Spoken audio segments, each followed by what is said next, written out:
You're listening to the Plastic Shift Podcast. Welcome to the Plastic Shift Podcast. I'm Madhav Malhotra, one of the students at the Plastic Shift, and I'm reaching out to several experts working to solve issues with plastic pollution. This podcast showcases unique perspectives on this massive problem to identify what its most important aspects are. Today, I'm glad to be joined by Charlotte Maiden, publicist at Loop. Loop is an online shopping platform that allows consumers to buy reusable products from everyday brands. They're at the forefront of making reuse convenient and are currently scaling across multiple countries. So, I'm very excited to hear more about the details of their work today. So thank you for joining me today. I really appreciate you taking the time, and I'm very excited to learn more about Loop's work because we haven't learned as much about reuse on the whole on this podcast. And also, I think that if we were to think about who to learn from, Loop might be one of the best companies out there. So I'm sure we'll dive a little bit more into the specifics of your work soon. But first of all, I'd love to just hear a little bit about yourself, your role at Loop, and what the entire company's work revolves around. Yeah, absolutely. So my name is Charlotte. I am a public relations person at Loop. So our whole idea is to offer household goods in reusable and durable packaging. So to do that, we partner with brands and retailers in countries all over the world and have them transform their current packaging to be, instead of being thrown out after you use it, you return it to Loop and we clean it and then we fill it and send it out again. So kind of taking the idea of the Milkman Model, but blowing it up to be for all types of products. Yeah, I think that's a really simple and nice analogy to picture in my head. What's especially interesting is when you describe it, when it comes to the Milkman model, it was something from the past. It was this thing that we imagine as being a classic aspect we used to purchase. But now, what is so interesting about Loop is even if you go to your website, the first thing you see are the futuristic looking boxes. You see the app where you can just conveniently get reuse going. And as a consumer, you can just order whatever you want. It made me stop for a second and think this is the first time I've seen reuse done in a modern and simplistic way. It's like we are used to getting, say, Amazon packages delivered. We're used to getting these modern, convenient grocery shopping services on our apps. But now it's all here and it's all sustainable. So I'm very excited to learn more about the details. And first of all, the thing that I was most curious about was just how all of this is done because I haven't seen it anywhere else. And when I think about it, even in what you just briefly described, you're working with everyone from the producers who are allowing your products to be sold on this platform to getting them into the right containers that are reusable, to getting them to consumers, to cleaning them, all the complicated details. So, what were and maybe still are some of the most hard sections of this process? Yeah, that's a really good question. And you're right. It is like the first time I think a circular supply shopping chain has been developed on this scale. Not saying that those don't exist, but trying to make it everywhere with all different types of brands. So yeah, I think one of the most complicated parts is just that. Like there's so many different stakeholders and players that have to be coordinated. And also we're asking brands to do something they've never done before. Most of these big brands and retailers, they're very good at what they do. You know, they know like how many products to order when because they know how much will be sold and when. And we're kind of asking them to take a chance and do something totally different and switch their supply chains so it's not what they're used to. So I think that's one of the trickiest parts is getting everyone on the same page and moving all the things at once. I would say another one is developing the packaging. It's the brand usually does that and we help out with it, but getting someone to design this new packaging, it's not easy. It takes a lot of really creative, smart people to develop a new container that can carry the product well, can be shipped well, can be cleaned, and lasts a lot of uses. So I would say those two are some of the tricky roadblocks, but at the same time, we've worked through them and our brand partners have been wonderful about being open and willing to try this new thing because they know that people want it and are excited about it. But yeah, I would say those are the two kind of main sticky points with developing a circular supply chain, which is inherently new and a little bit hard.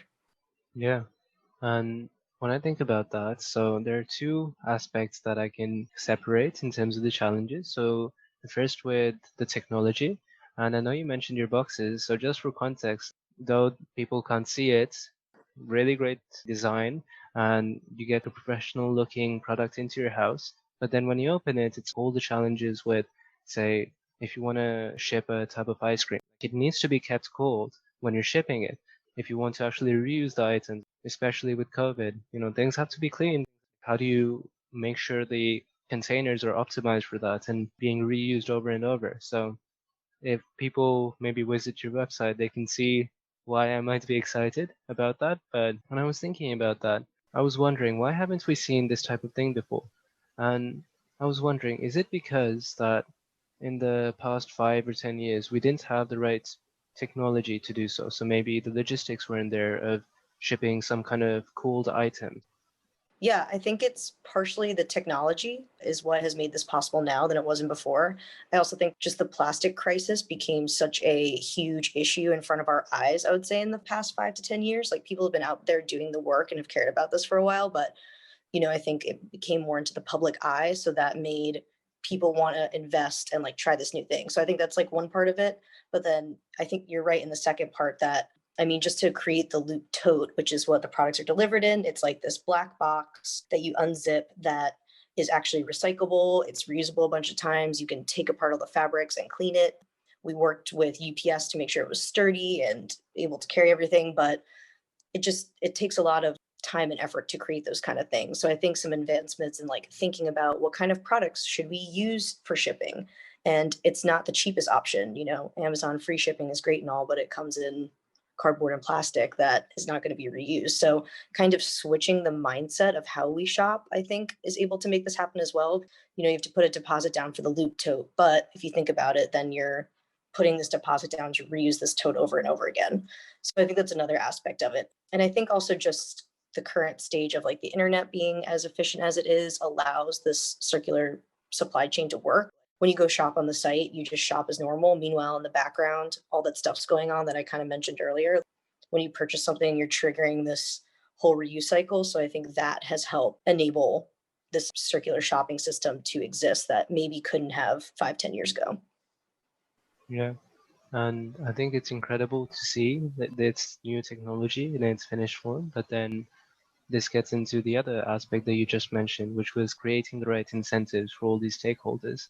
And I think it's less clear. So when you say, okay, we developed this new box, people can imagine it, but I think the bigger challenge that you are taking on right now is you're building out the entire market. You're creating both the supply and you're creating the demand. So you have to work with consumers all the time to make it convenient for them, make it so that they're able to reuse properly. But then also, as you mentioned, working with your partners and working to convince companies to do this new thing that they're not used to. How do you think about getting these incentives to match up? And what are some of the largest challenges you faced in getting these two sides of the market to come together?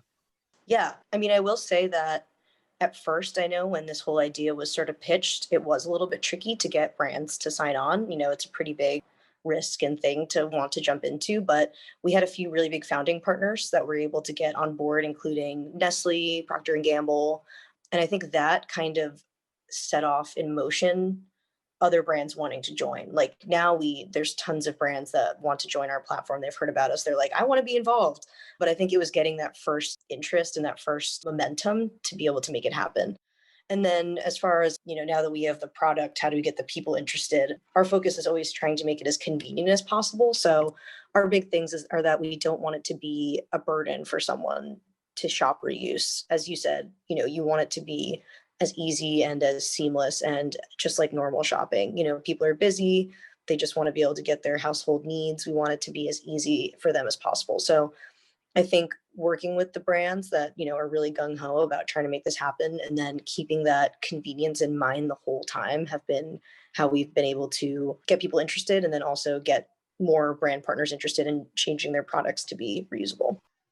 Yeah. And now, after all of these changes, it's like you mentioned how at first the biggest challenge was just making sure that you have the brands in place. But now, after you have accomplished this challenge, how do you think about what it takes to scale reuse? I know you're expanding to different cities right now, but to boil it down, do you think it's more about getting more companies on board, getting companies to have more of their products changed to this reuse format? Or do you think the biggest challenge is getting consumers to say, no, I'm not just going to go to my local store and just keep on getting like the same packaged goods? I think it is. I mean, it's kind of like chicken and egg situation, right? But I think it's the consumers that drive it. You know, how we vote with our money is how we vote with our wallet is how decisions are made. Like when you go to the store and buy something, like your packaged thing at Costco, that tells Costco that they need to buy more of that every month. So I think it does come down to the consumers driving it. So if they're the ones voting for Loop and shopping on Loop, then that tells us and that tells our brand partners like, yes, we do want this to be available and to be something that we can use. So I think it is like having the people there already, as you said, the brands helps, but I think it is the consumers that definitely drive the interest and growing and making it so it's accessible to all different kinds of people. Yeah. And speaking of that interest right now, as I brought up a little bit earlier, a lot of people are worried right now about COVID, and especially when I'm talking to smaller, say reuse shops, maybe the local bulk store in some town, they've definitely had many adverse impacts as people are more nervous about reusing containers or bringing their own.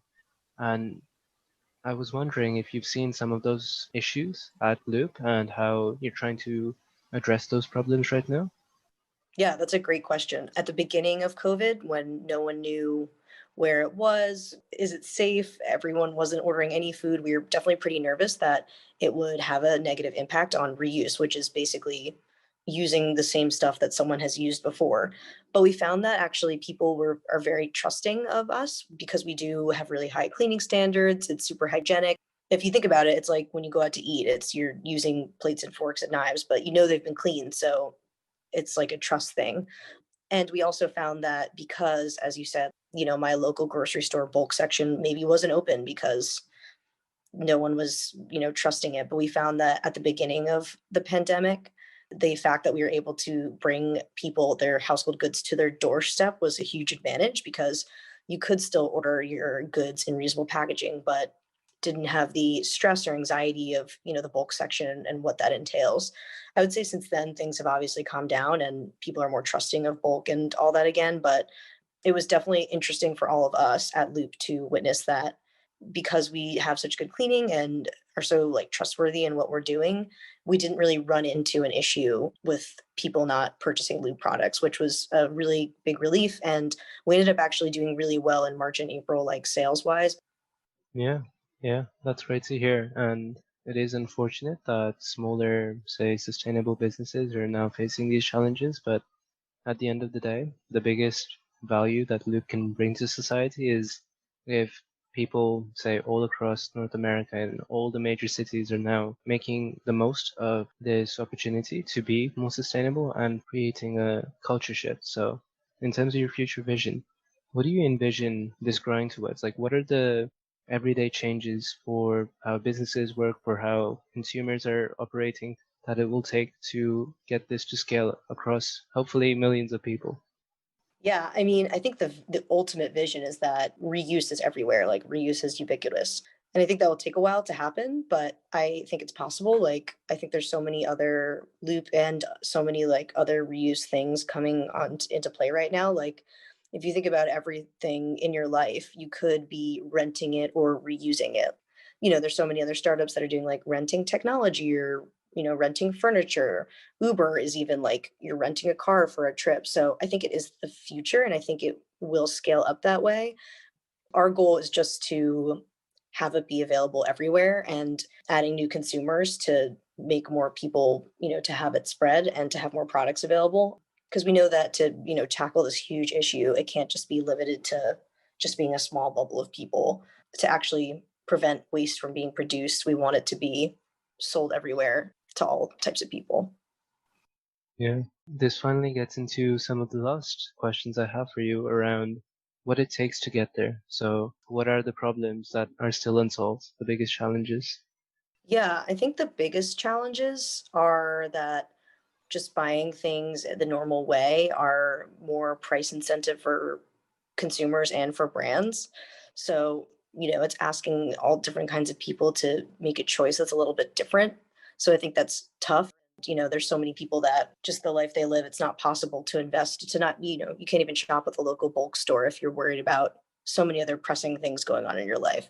So I think I think it is the responsibility of companies to kind of take that on and make the change, since they're the ones that kind of created this single-use plastic thing to begin with. And I totally get why it's convenient, it's easy, I understand why it came about, but I think that is the big step. And I think brands are doing that by doing something like Loop. I think it's going in the right direction. There's so many other, like green initiatives coming out that brands are getting involved in. And as far as other stakeholders, I think it's a lot of working together and collaborating, I've seen, has been like super exciting and effective. Like I know the Ellen MacArthur Foundation just came out with a new kind of alliance that's between like brands and nonprofits. And the World Economic Forum is one of our partners, and they do a lot of work too that's kind of brings everyone together. So I think working together helps a lot because all of our different perspectives can help see where the gaps are.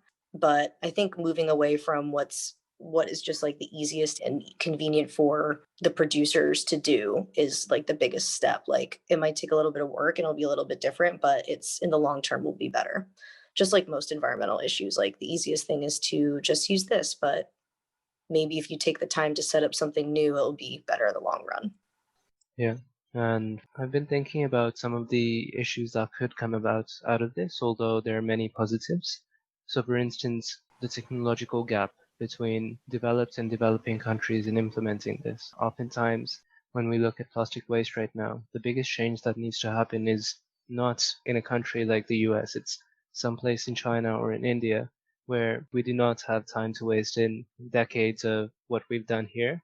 That said, it's not like we can blame them. We need to create solutions that they are incentivized to use. So how do we get around the technological gap?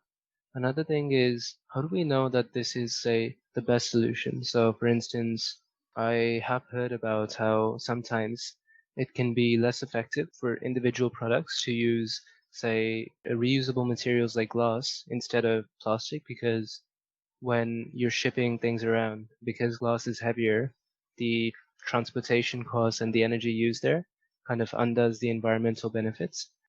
Yeah, to answer the second one, because we have gotten a few LCAs, so life cycle assessments, that have actually found that the reuse model is a lot more beneficial than the single use model, only because although shipping is a huge part of it and the energy output of reusing things will never be zero because we do have to ship the glass back and forth, we have to clean it, but it's actually less than the environmental impact of manufacturing a plastic bottle. Because if you think about manufacturing a plastic bottle, you have to like go into the earth, you have to dig into the earth, refine the material, ship that material somewhere, probably ship that to a different manufacturer and get it filled. So at the end of the day, we're not creating a new thing every time we make a new bottle.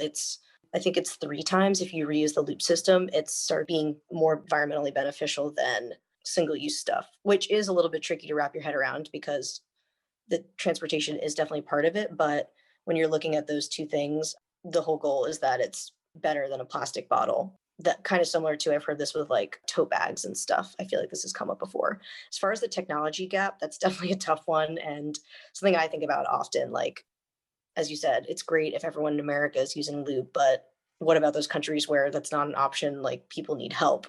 I don't know if Loop will be the answer to that issue at some point in the future in those countries, but as I said kind of earlier, our parent company, Terracycle, did just start a foundation out in Thailand where they're picking up plastic in rivers, which is supported by PepsiCo. And it's a pretty cool idea because not only is the plastic being removed and then will be sold and recycled and cycled around again, but we're employing like local people there to be doing the work on the ground and not only just like, oh, here's this job working this river trap, but also they're the ones like engaging with the NGOs and the government entities over there to make sure everything's like cycled locally. So it's one small step and it's not a perfect answer, but I think those like collaborative projects that are Loop plus PepsiCo coming together to make a nonprofit, those are the kind of things where new technology is coming in.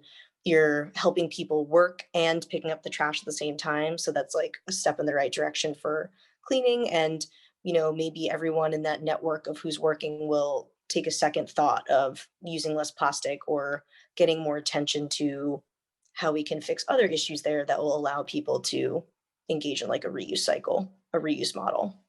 Yeah, I think it's interesting to hear about those thoughts, and definitely it'll take a lot of perspectives coming together to identify how to solve these problems. And where might people go to keep hearing updates? Yeah, absolutely. So you can head over to, we have a few Loop websites. Just to give background, right now, Loop is available to all people across the 48 contiguous states. So we're available in every zip code across the country, which is pretty exciting since that just happened about a month ago. We're also available in France. We launched in the UK in July. In France, we just did our first in-store model or in-store Loop section in Carrefour and a Carrefour over there, which is really exciting. Since that's kind of the next way that we want Loop to scale is to have it be available in store, not just online. So you can do your shopping in store. And that being said, we have a lot of exciting partnerships coming up with retailers across the country and in our different markets. So we have a few different websites. The main website, though, if you want to check it out, is loopstore.com. And that's the US website and kind of the home of where you can find all that info. And as mentioned earlier, we do have an app that went live in the store, although I think that is just in France right now. So that will be coming to the US eventually, but not quite yet. And keep on the lookout for, we have a few exciting partnerships coming up with McDonald's in the UK and Ulta Beauty in the US, which is really awesome.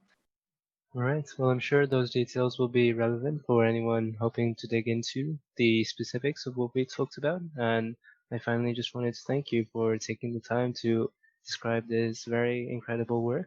And I'm very excited to see how this can scale and potentially make a large impact in the coming years. Yeah, thank you so much for your time and your thoughtful questions. This was really fun.